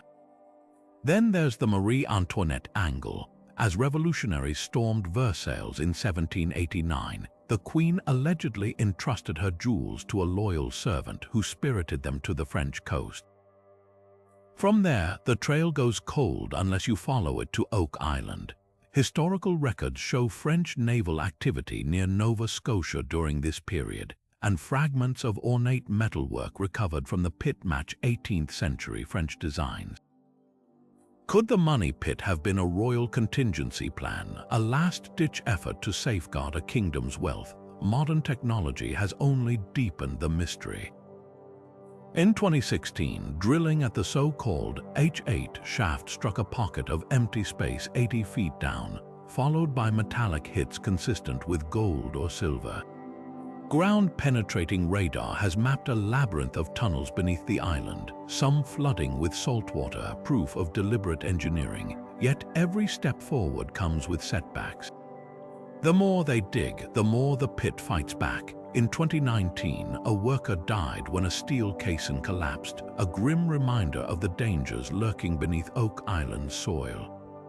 So why, after centuries of failure, does the hunt persist? Maybe it's not just about treasure, it's about the puzzle itself. The money pit isn't a static hole, it's a living artifact, a test of ingenuity and patience. Whether it guards Templar gold, French diamonds, or nothing at all, its true power lies in the way it dares us to keep searching, to believe that history's greatest secrets might still be buried, waiting for the right combination of luck and grit to reveal them. And in a world where so few mysteries remain, that's a lure even logic can't resist. Stonehenge's massive monoliths, some weighing over 25 tons, stand as silent sentinels of a mystery thousands of years old. How did Neolithic builders, without wheels or metal tools, transport these colossal stones from quarries nearly 150 miles away? Mainstream archaeology points to sledges, rollers, and sheer manpower, but there's an even more fascinating possibility buried in ancient folklore. Whispers that the stones themselves moved as if guided by unseen forces. Legends passed down through generations speak of Merlin using enchantments to make the stones dance into place. Could these stories hold a grain of truth, pointing to a lost technique of sonic levitation? The idea isn't as far-fetched as it sounds. Modern experiments in acoustic levitation demonstrate that sound waves can suspend and move small objects in midair. While we can't yet float boulders with sound, the principle exists. Focused vibrations create standing waves that counteract gravity. Ancient cultures worldwide have traditions of singing stones or harmonic rituals to manipulate heavy objects. Tibetan monks, for instance, use deep chants and drums to lift massive blocks during temple construction, a practice observed by Western explorers in the early 20th century. Even the Great Pyramid's construction theories include references to vibration tools in Egyptian texts. Stonehenge's blue stones, when struck, produce a distinctive metallic ring similar to those used in lithophones, ancient musical instruments. Could builders have exploited these acoustic properties to reduce friction or even briefly lighten the stones during transport? The monument's design adds another layer of intrigue. Stonehenge's circular layout isn't just visually striking, it's acoustically significant. Researchers from the Royal College of Art found that the structure acts as a sound chamber, amplifying certain frequencies and creating echoes that bounce between the stones in eerie patterns. During solstice alignments, when the rising sun pierces the heel stone, these acoustic effects intensify. Was Stonehenge not just an astronomical calendar but a resonant instrument, its stones positioned to harness and direct sound energy? Archaeoacoustic studies at other ancient sites, like Malta's Hal Saflieni Hypogeum, revealed chambers tuned to frequencies that alter brain activity, inducing trance states. If Stonehenge's builders understood these principles, they might have used sound both as a tool and a spiritual medium. Skeptics argue there's no direct evidence of levitation technology, and replicating such feats with Neolithic tools seems implausible. Yet absence of proof isn't proof of absence, especially when dealing with a culture that left no written records. The sheer precision of Stonehenge's placements, aligned within inches to solar and lunar events, suggests a sophistication we're still unraveling. Perhaps the truth lies somewhere between myth and mechanics, not literal floating stones, but a forgotten method of harmonic leverage, where rhythmic pounding or chanting synchronized collective effort, making the impossible feel effortless. The real magic of Stonehenge isn't just in how it was built, but why. If sound played a role, it ties the physical labor to something deeper, a fusion of science and spirituality, where the act of raising stones became a ritual as sacred as the alignments they mark. Whether through forgotten physics or collective belief, the monument stands as a testament to humanity's ability to bend the natural world to its will, leaving us to wonder how many other ancient secrets still hum beneath the surface of history, waiting to be heard. History has painted Richard III as one of England's most notorious villains, the hunchbacked king who murdered his own nephews to secure the throne. The two young princes, Edward V and his brother Richard, vanished from the Tower of London in 1483, their fate sealed by centuries of Tudor propaganda. But what if the story we've been told is wrong? What if the boys didn't die in that tower at all, but slipped away to safety, leaving behind a trail of imposters, royal intrigue, and one of history's most tantalizing what-ifs?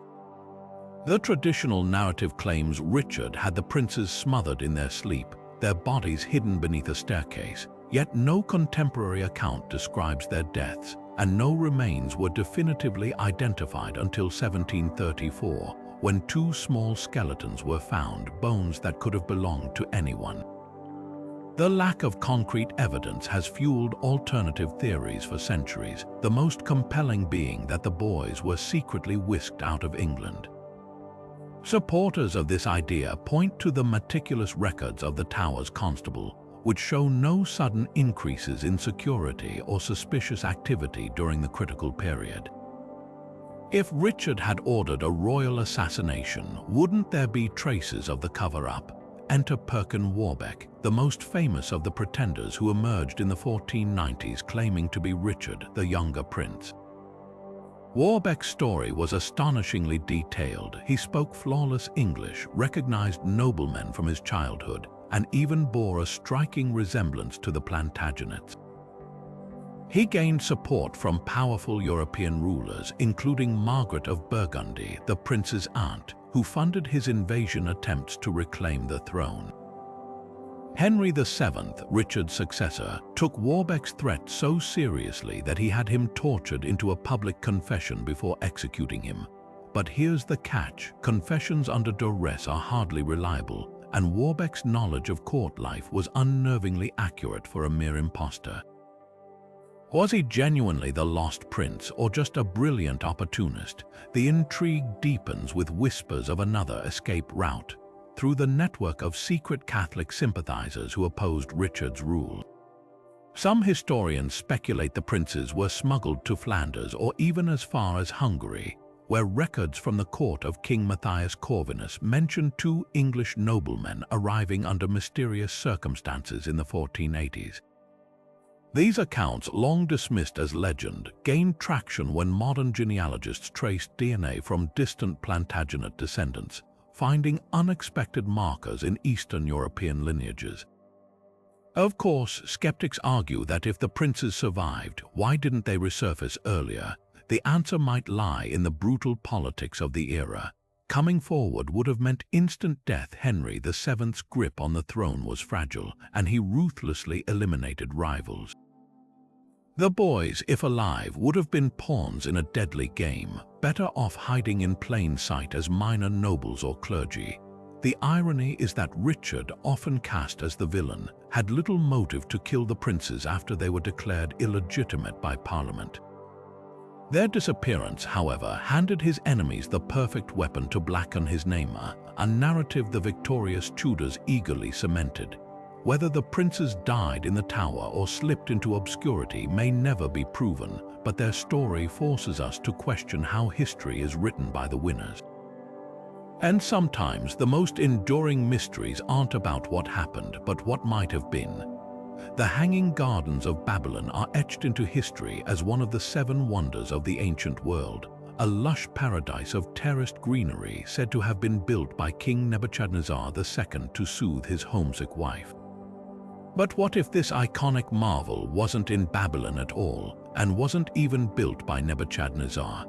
A radical reinterpretation of ancient texts suggests the gardens might have flourished hundreds of miles to the north, in the Assyrian capital of Nineveh, under the rule of a completely different king, Sennacherib. The traditional story hinges on accounts from Greek historians like Strabo and Diodorus Siculus, who described the gardens centuries after their supposed construction. Yet no Babylonian records mention these gardens, and excavations in Babylon itself have failed to uncover any trace of the sophisticated irrigation systems needed to sustain such an oasis in the arid Mesopotamian plains. Meanwhile, in Nineveh, archaeologists have unearthed something startling: an elaborate network of aqueducts, canals, and even an early form of Archimedes' screw, all dating to Sennacherib's reign in the early 7th century BC. These engineering feats, detailed in the king's own inscriptions, were designed to carry water from distant mountains to his palace gardens, which he boasted were a wonder for all peoples. The case grows stronger when you examine Sennacherib's own words. His prism inscriptions, deciphered in the 19th century, describe gardens irrigated by bronze screw pumps, with exotic plants hanging from towering terraces, details eerily similar to later Greek descriptions of the hanging gardens. One passage even boasts of recreating the highlands and the fragrant herbs of the mountains within his palace walls, a deliberate imitation of paradise that aligns with the garden's legendary allure. Even the geography fits better. Nineveh lies near the resource-rich foothills of the Zagros Mountains, while Babylon sits in a flat, water-scarce region where maintaining such gardens would have been exponentially harder. So how did Babylon steal the credit, blame the fog of time and the Greeks? When Alexander the Great's successors began compiling lists of world wonders, Assyria had already faded into obscurity, its cities in ruins after its empire collapsed. Babylon, meanwhile, remained a legendary name, its grandiose ruins still visible. It's possible Greek travelers, hearing vague tales of Mesopotamian garden marvels, mistakenly attributed them to Babylon's most famous king. The mix-up might have been compounded by the fact that Nebuchadnezzar did build impressive structures, like the Ishtar Gate, so grafting the gardens onto his legacy would have felt natural to later chroniclers. The irony is delicious. History's most famous gardens might owe their reputation to a case of mistaken identity.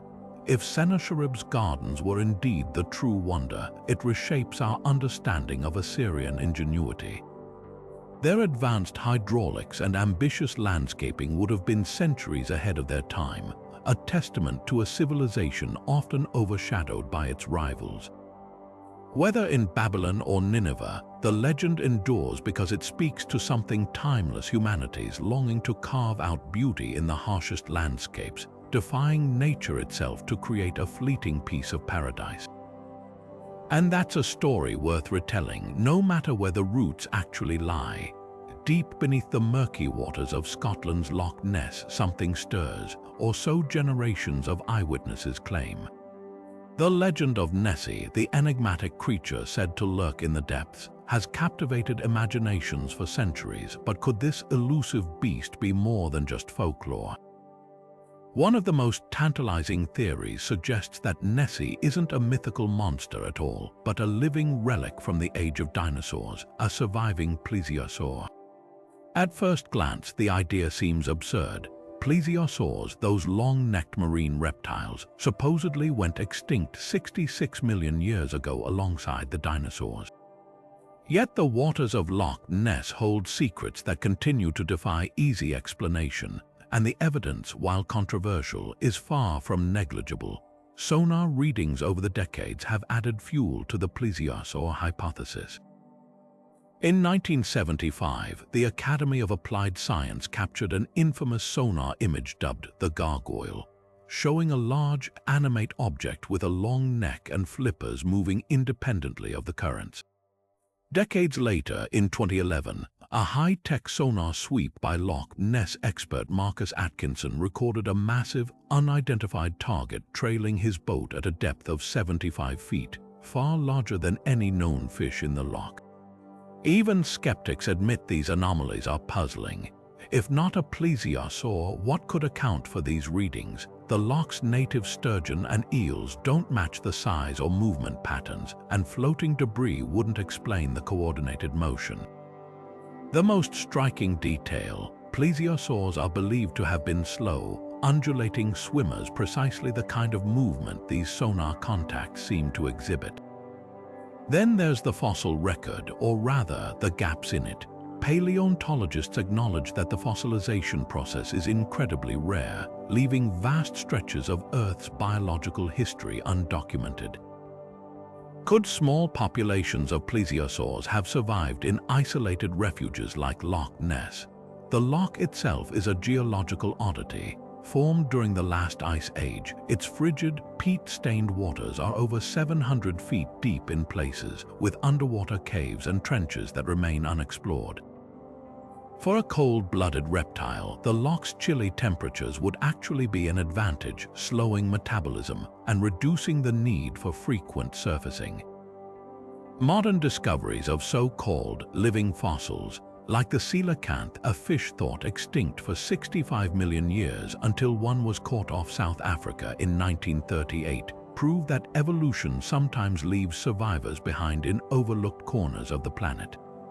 But if plesiosaurs still exist, why haven't we found definitive proof? The answer might lie in their biology and the loch's unique ecology. Plesiosaurs were air breathers, meaning they'd need to surface occasionally, yet Nessie sightings are notoriously sporadic. This could suggest a tiny, relict population, perhaps only a handful of individuals, making encounters rare. The loch's dark, tannin-rich water, stained by decomposing plant matter, would make visual spotting difficult, while its sheer size, 23 square miles, provides ample hiding space. Even more intriguing, Loch Ness is connected to the sea via the River Ness, raising the possibility that Nessie isn't a permanent resident but a migratory visitor, slipping in and out undetected. Critics, of course, have their rebuttals. No plesios or fossils have ever been found in sediments younger than the Cretaceous period, and the loch's nutrient-poor waters seem insufficient to sustain a population of large predators. Yet nature is full of surprises. The deep ocean was once thought incapable of supporting life until hydrothermal vents revealed entire ecosystems thriving in the abyss. If the plesios or theory is true, it wouldn't just rewrite biology textbooks, it would force us to reconsider how much we still don't know about the hidden corners of our own planet. Whether Nessie is a dinosaur, a misidentified sturgeon, or simply a trick of the light, the mystery endures because it speaks to something primal in us, the hope that the world still holds wonders beyond our understanding. And in the depths of Loch Ness, that hope refuses to die. The Amber Room, often called the eighth wonder of the world, was a masterpiece of Baroque artistry, wall panels of pure gold, mirrors, and over 6 tons of amber mosaics that glowed like captured sunlight. Gifted to Tsar Peter the Great in 1716, it adorned Russia's Catherine Palace for centuries until Nazi looters dismantled it during World War II, crating it up for transport to Königsberg Castle. And then, in the chaos of the war's end, it vanished without a trace. For decades, treasure hunters and historians have scoured Europe for any sign of the lost treasure, but one theory has recently resurfaced with tantalizing new evidence. What if the Amber Room wasn't destroyed at all, but hidden away in a secret Polish bunker, waiting to be rediscovered? In 2020, ground-penetrating radar scans near the Polish town of Mamaki uncovered an anomaly beneath a former Nazi command post, an underground chamber sealed behind thick concrete walls untouched since the war. The location is no coincidence. Mamaki was home to Hitler's Eastern Front headquarters, a sprawling complex of bunkers where high-ranking officers stashed stolen art and artifacts. Local legends have long whispered about a convoy of trucks arriving in early 1945, their cargo unloaded under heavy guard. Witnesses described crates matching the dimensions of the Amber Room panels being wheeled into a tunnel system that was later dynamited shut. While skeptics argue the room was likely destroyed in Königsberg's bombing, a surviving Nazi inventory list from 1945 mentions the treasure being moved westward directly into the path of the Mamaki convoy's route. The most compelling clue, however, comes from an unlikely source, a diary. In 2017, a notebook belonging to a deceased Nazi officer was discovered in a German attic. its pages detailing the frantic relocation of cultural treasures as Soviet forces closed in. The entries describe a hidden bunker in Poland, its entrance disguised beneath a collapsed tunnel. When researchers cross-referenced the diary's coordinates with modern satellite imagery, they aligned with Mamakey's radar anomalies.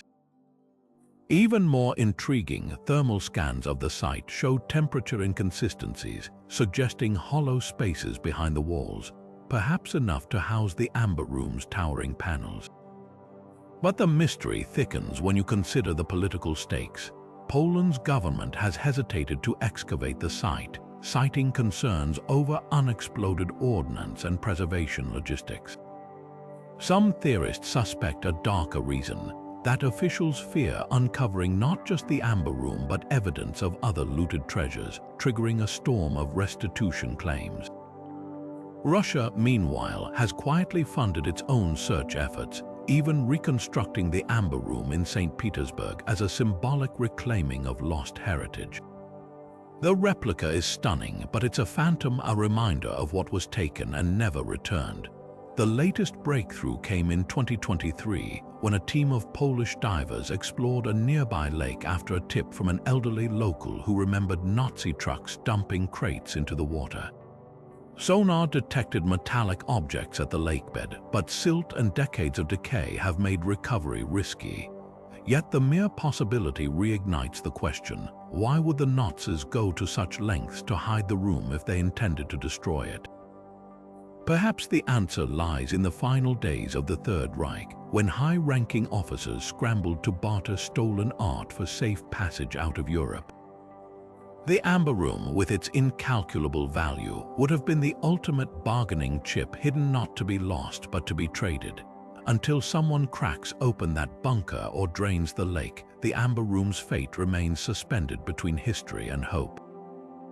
Whether it's entombed in concrete, submerged in murky waters, or reduced to ashes, its legend endures because it represents more than just missing treasure. It's a ghost of beauty torn away by war, daring us to keep searching for the fragments of our stolen past. And sometimes the hunt itself is the real treasure. We've all heard the conspiracy theories claiming the moon landings were faked, that Stanley Kubrick staged the whole thing on a soundstage, or that the waving flag proves it was filmed on Earth. But what if the real deception wasn't from the U.S. at all? What if the Soviets were the ones planning an elaborate lunar hoax, forcing America to rush Apollo 11 to beat them to the punch? This flipped conspiracy theory turns everything on its head, suggesting the space race's most iconic moment wasn't just about technology, it was a high-stakes game of psychological warfare. Rumors of a Soviet moon hoax first emerged from declassified Cold War intelligence files. In the late 1960s, CIA operatives reportedly intercepted communications hinting at a secret Kremlin project codenamed Zvezda, or Star. The plan to preemptively film a fake moon landing, broadcast it globally, and humiliate the U.S.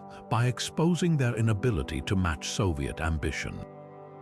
The scheme allegedly involved repurposing their lunar program's unmanned landers, staging footage in a remote Siberian facility, and using propaganda networks to sell the illusion. Intelligence analysts speculated the Soviets knew they couldn't win the race outright. Their N-1 rocket kept exploding on the launch pad, so they pivoted to deception. Then there's the curious case of the Soviet Union's abrupt silence after Apollo 11 success. Instead of the expected outrage or skepticism, state media quietly conceded the American achievement. Why, if they'd been planning their own hoax, exposing NASA would have risked revealing their identical playbook. Even more telling, cosmonaut Alexei Leonov, the first human to conduct a spacewalk, later admitted the USSR had a backup plan involving cinematic solutions if their manned missions failed. It wasn't a confession, but the implication was clear. The idea had crossed their minds, but the most compelling evidence lies in the timing. Apollo 11 launch date, July 16, 1969, wasn't just driven by technical readiness. Declassified memos show NASA accelerated the schedule after unconfirmed reports that Soviet spacecraft Zond 5 had secretly carried cosmonauts around the moon months earlier. The mission failed, but the fear it sparked was real. If the US hesitated, the Soviets might roll out their fake victory parade. In this light, Armstrong's giant leap wasn't just a scientific milestone, it was a preemptive strike against disinformation. Skeptics, of course, point out the lack of smoking gun proof. No Soviet lunar set has been uncovered, and the USSR's rigorous scientific culture made large-scale fakery unlikely. Yet the Cold War was a theater of shadows where perception often trumped reality. Whether the Soviet hoax was ever more than a contingency plan, the mere possibility reshaped history. It forced NASA to move faster, aim higher, and leave no room for doubt, because in the battle for the stars, the truth wasn't just a matter of pride, it was the ultimate weapon. History isn't just a collection of dusty dates and settled facts, it's a living, breathing puzzle where even the wildest theories can reshape our understanding of the past. Think about everything we've explored today: lost civilizations like Atlantis swallowed by the sea, ancient advanced technology humming beneath the pyramids, or even the possibility that Shakespeare's plays were penned by someone far more mysterious. These aren't just flights of fancy, they're threads of possibility, pulled from the edges of evidence, pushing us to question what we think we know. Take a moment to imagine standing at the crossroads of these ideas. Picture the Sphinx, its weathered face staring across millennia, whispering secrets of a civilization older than we've dared to admit. Or consider the Voynich Manuscript, its pages crammed with undecipherable text and surreal illustrations, daring us to crack a code that's defied the brightest minds for centuries. Even the moon landing hoax theory, flipped on its head, reveals how the Cold War's shadows stretched far beyond Earth's atmosphere. These theories don't just challenge history, they ignite it, turning the past into a playground of what if that's impossible to resist. And that's the real magic here. History isn't static. Every discovery, every reinterpretation, even every wild guess adds another layer to the story. Maybe the truth about Oak Island's treasure or the Amber Room's fate is still out there, waiting for someone to stumble upon a hidden clue or a long-lost document. That's the thrill, the idea that the next big revelation could be just around the corner, buried in an archive, hidden beneath the ocean, or even encoded in an ancient cipher we haven't quite cracked yet. So what's your take? Which of these theories made you pause, scratch your head, or even nod in agreement? Was it the idea of Templars crossing the Atlantic centuries before Columbus, or the haunting possibility that Richard III's nephews might have slipped into obscurity instead of meeting a grim end? Drop a comment below, let's hear which theory you're most convinced by, or if you've got a wild historical hunch of your own.